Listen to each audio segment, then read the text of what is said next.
أعوذ بالله من الشيطان الرجيم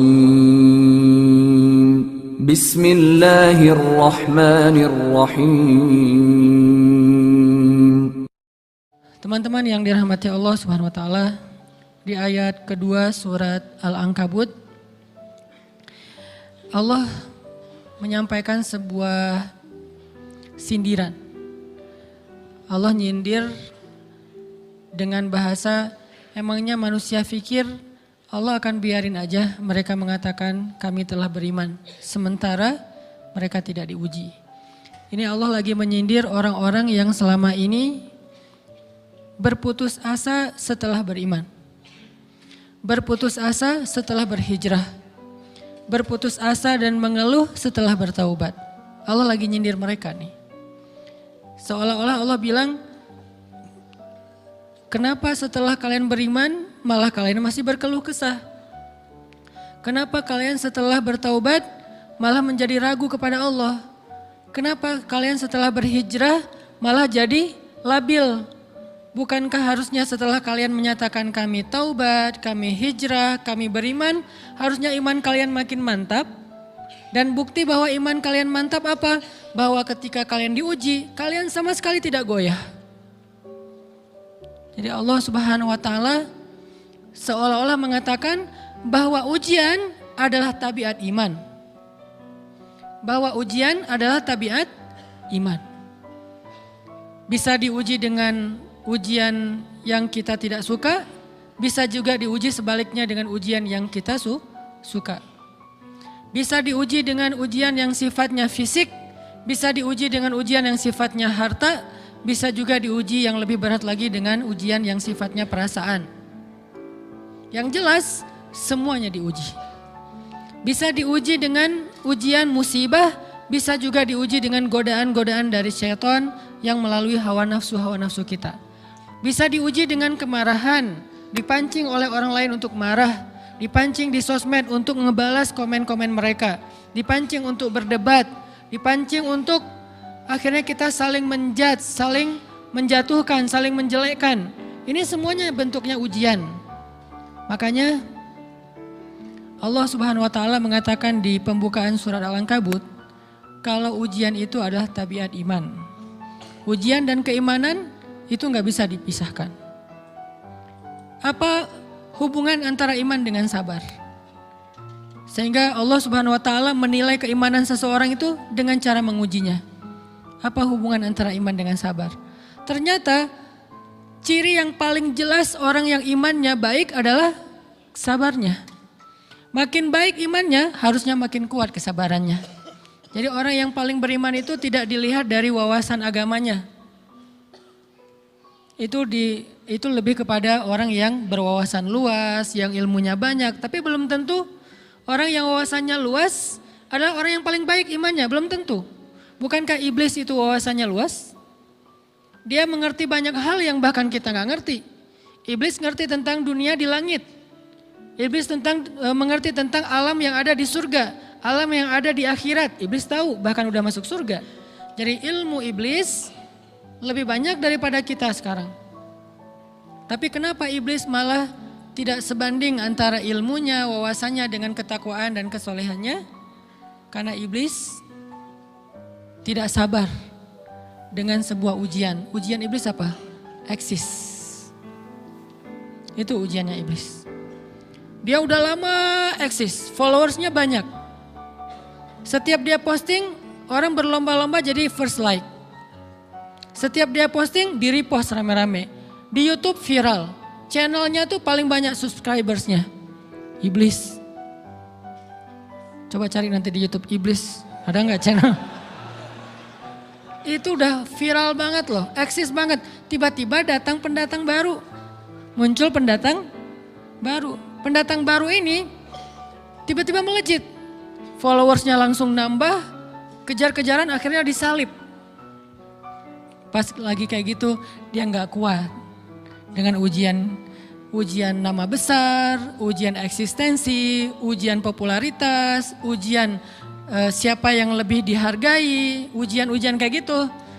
Sama kayak kita kadang-kadang ngerasa udah banyak jasa, dalam sebuah organisasi, udah banyak jasa dalam sebuah komunitas, udah banyak jasa dalam sebuah lingkungan, masjid, sekolah, organisasi, teman-teman.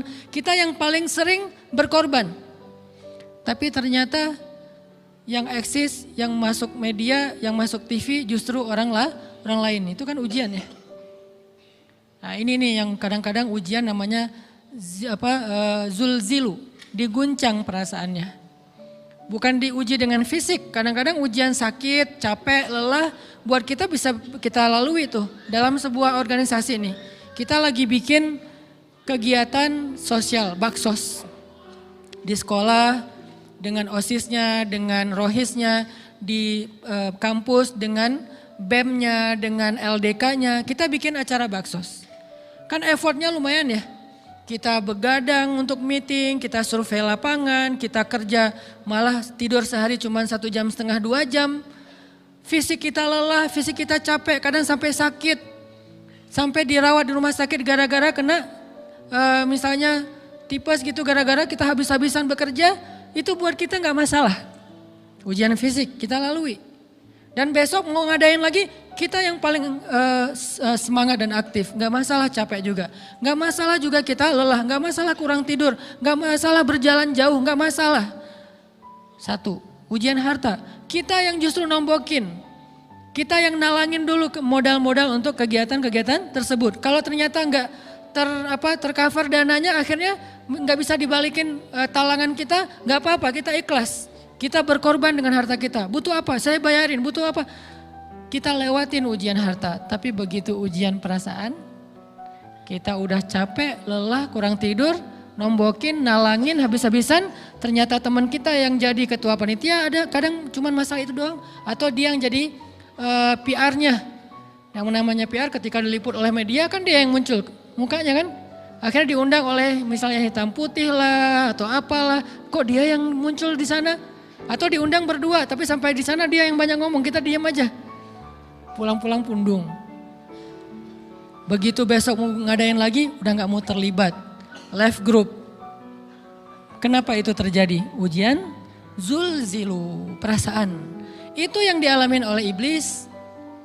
Iblis rela banget disuruh beribadah, sujud beribu-ribu tahun, kuat iblis. Kalau kita mungkin jidatnya hitam, kalau iblis mungkin udah kepala-kepalanya hitam, saking rajinnya sujud. Wah, ibadahnya udah ribuan tahun.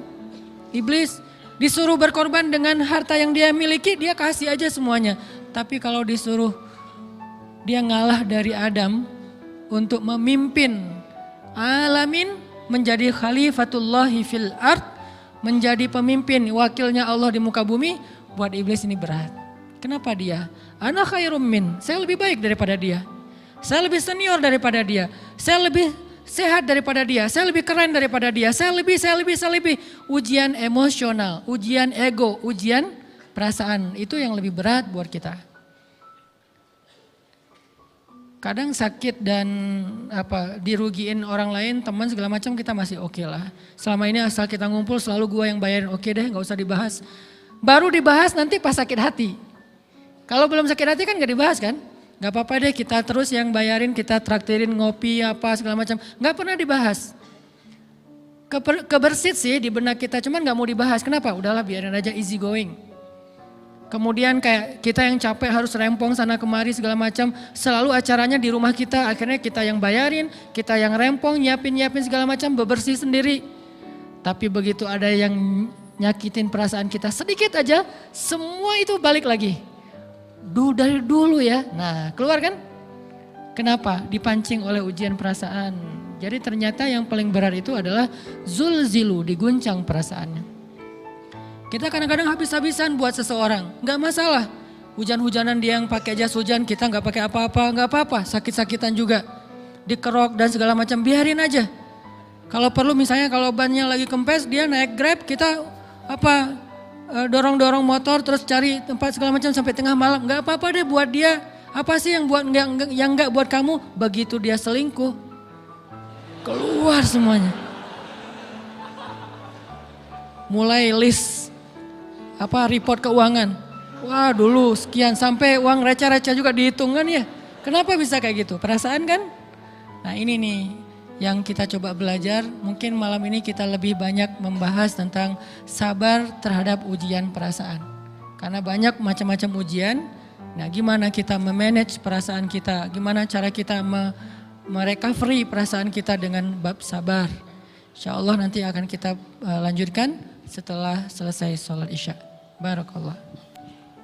Bismillahirrahmanirrahim. Teman-teman yang dirahmati Allah Subhanahu wa taala, kita lanjutkan tentang masalah sabar. Terutama sabar zulzilu, ketika kita diuji dengan ujian ego, marah, perasaan, sakit hati, yang kayak gitu-gitu. Ini ujian jauh lebih berat daripada ujian fisik dan ujian harta. Termasuk rasa cinta, rasa benci, kadang itu menjadi ujian. Kenapa ujian bikin kita jadi tidak lagi logis, nggak realistis, dan kadang-kadang mengabaikan hal-hal nilai-nilai yang kita selama ini pegang sebagai satu kebenaran. Kita ngabaikan batasan-batasan syariat. Ini semuanya ujian dari Allah Subhanahu wa taala. Sehingga tidak disebut orang yang beriman kecuali ketika Allah Subhanahu wa taala melihat dia sabar dalam ujian. Kalau dia nggak sabar dalam ujian, malah di dalam pembukaan surat Al-Ankabut tadi Allah menggolongkan mereka termasuk orang-orang yang munafik. Apa arti yang orang munafik? Orang yang mengaku beriman tapi sebetulnya dia tidak beriman. Apa salah satu buktinya? Dia tidak sabar. Jadi kalau kita mau menilai diri kita mukmin atau munafik, dan ini bukan materi untuk menjudge orang lain. Oh ternyata dia itu munafik, bukan. Lagi-lagi konsep kita belajar itu angle-nya untuk diri kita sendiri. Saya sangat tidak merekomendasikan kita belajar untuk mendapatkan kaca pembesar, mencari-cari kesalahan saudara kita. Tapi kita belajar untuk semakin bisa bercermin untuk menemukan aib dan kekurangan diri kita. Jadi semakin kita tahu ilmu agama, semakin kita tahu ayat dan hadis, semakin kita punya cerminan untuk menilai diri kita dan memperbaiki diri kita. Bukan nyari kaca pembesar untuk memperjelas aib-aib dan kesalahan orang lain. Kalau kita pengen menilai diri kita ini orang yang mukmin atau munafik, caranya lihat aja kita sabar nggak nih, terutama dalam masalah emosional. Dalam masalah ego, dalam masalah marah, dalam masalah hawa nafsu, dalam masalah perasaan cinta, dalam masalah benci segala macam. Masih bisa nggak kita adil bahkan kepada orang yang kita benci? Adil kepada orang yang kita benci, adil kepada musuh sekalipun. Bahwa jangan sampai kita gara-gara nggak suka kepada seseorang, kita berlaku zalim kepada dia. Jangan. Ini berarti kita harus ngelawan ego kita sendiri. Ego untuk memaafkan orang lain, ego untuk bisa melupakan kesalahan orang lain, ego untuk bisa berlapang dada dengan hal-hal yang gak nyaman daripada orang lain. Ini adalah ujian yang paling berat. Di situ kita bisa lihat kita nih mukmin atau munafik. Kalau gak pernah sabar sama sekali dalam masalah ego, dalam masalah emosional, berarti jangan-jangan kita tergolong di antara orang-orang yang kata Allah, wa ma hum bimu'minin. Mereka bukan orang yang beriman. Kata Allah di surat Al-Ankabut, mereka itu adalah wala ya'lamannallahul munafikin, orang-orang yang munafik. Nauzubillah min dzalik. Kalau kita merasa pernah sabar terhadap emosi kita, sekarang kita lihat sesering apa kita sabar terhadap emosi kita. Maka derajat seorang mukmin tergantung tingkat kesabarannya. Ada yang orang sabar hanya kalau disakiti dengan satu kata. Ada yang sabar dengan satu kalimat. Ada yang sabar dengan satu paragraf. Ada yang sabar dibully rame-rame juga dia sabar. Berarti lahum darajatun inda rabbihim. Orang beriman juga bertingkat-tingkat. Dan tingkatan itu tergantung tingkat kesabaran kita dalam menghadapi ujian, salah satunya ujian emosional kita, perasaan kita.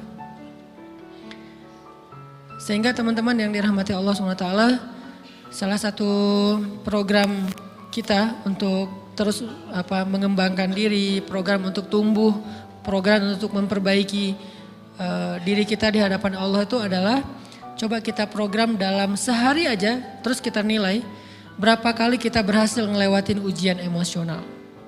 Bukan cuman marah, termasuk cinta, benci, tersinggung, sakit hati, kayak gitu-gitu. Berapa kali kita bisa berhasil melewati itu dalam sehari. Gak usah seminggu, sehari aja. Di jalan, sama temen, di grup WA, di IG, di Twitter, di mana gitu. Coba kita lihat berapa kali kita bisa menahan diri kita dan bersabar. Bukan berarti tidak respon ya, bukan berarti pasif. Kita bisa merespon tapi dengan cara yang elegan. Kita bisa merespon tanpa harus memperlihatkan emosional yang meledak-ledak. Bukan berarti ketika disakiti orang, dihina dan segala macam kita diam aja. Gak selalu kayak gitu. Kadang-kadang kita perlu merespon untuk mengklarifikasi, tabayun kalau kata orang-orang yang dalam ilmu fikih. Kita harus tabayun. Tapi tabayun dengan marah itu beda. Tabayun dengan mencela itu beda. Sehingga kita mencoba menahan diri berpikir, aduh capek kalau gitu. Tapi kan ini bagian dari pembelajaran. Makin terbiasa kayak gitu, terbiasa elegan, maka otomatis jadi nggak terlalu repot lagi. Kan awal-awal bersikap pengen yang bijaksana, yang elegan, yang dewasa, itu kan kadang-kadang harus diusahain ya.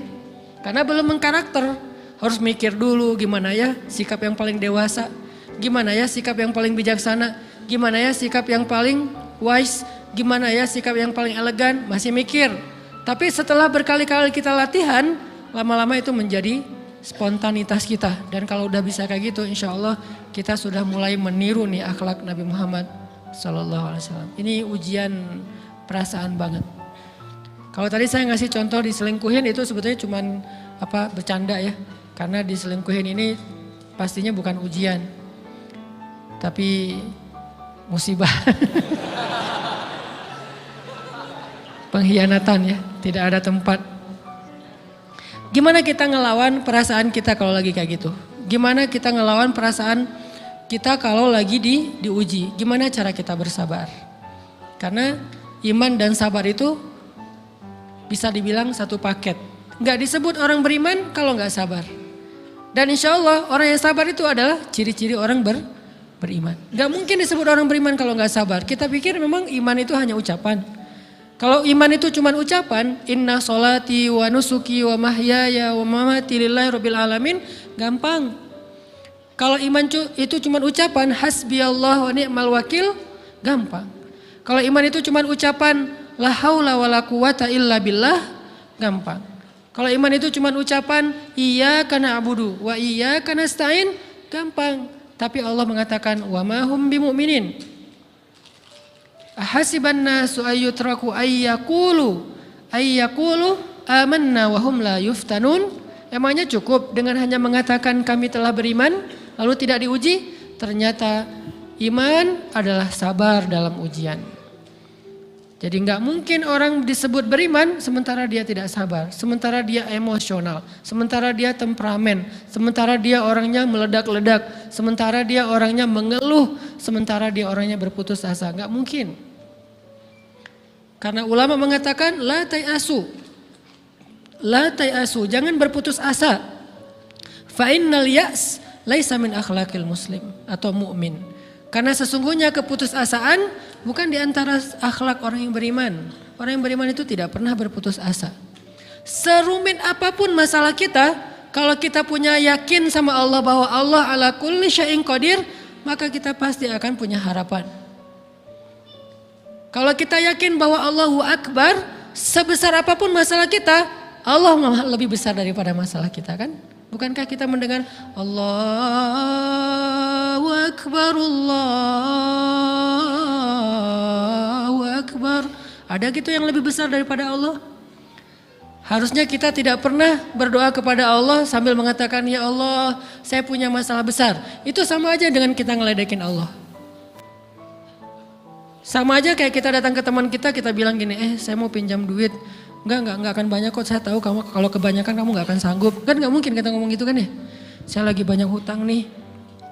Saya mau minta tolong sama kamu. Insya Allah saya enggak akan minta seutuhnya. Saya tahu kamu juga kurang duitnya. Saya minta dikit-dikit aja lah. Kan enggak gitu kan cara kita minta tolong. Sama aja kita doa, ya Allah saya punya masalah besar. Ngomong ke Allah punya masalah besar. Kalau kita ngomong ke manusia kayak gitu wajar. Tapi ke Allah, ya Allah saya punya masalah kecil nih. Apa? Ada hutang sedikit, berapa? 100 M. Allah kan ghaniyun, maha kaya. Jadi jangan pernah mengatakan 100 M itu besar di hadapan Allah. Kita ngeremehin Allah banget.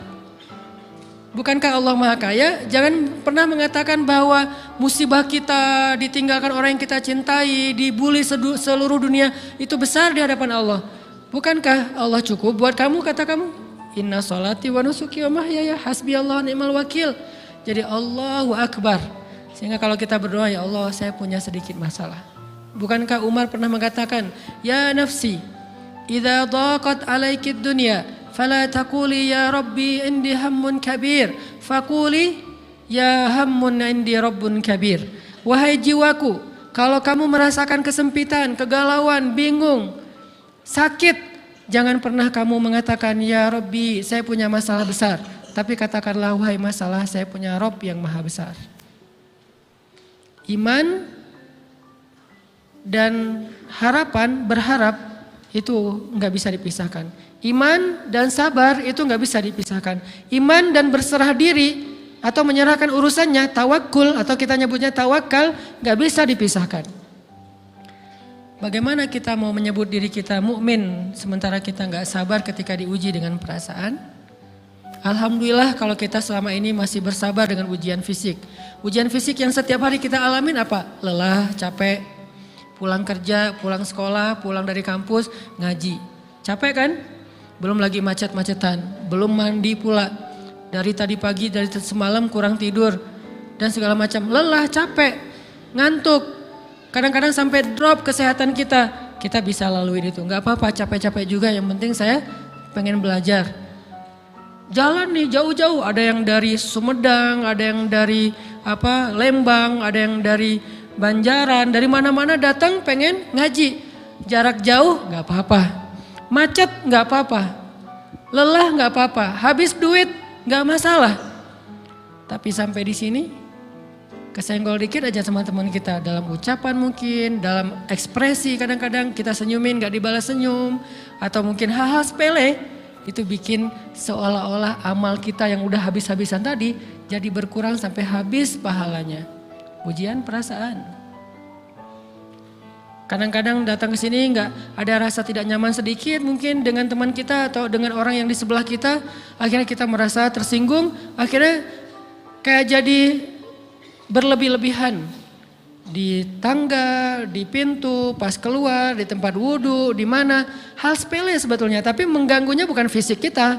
Yang terganggu bukan harta kita, tapi yang terganggu perasaan kita nih, rasa nyaman kita yang terganggu. Seolah-olah hilang semuanya.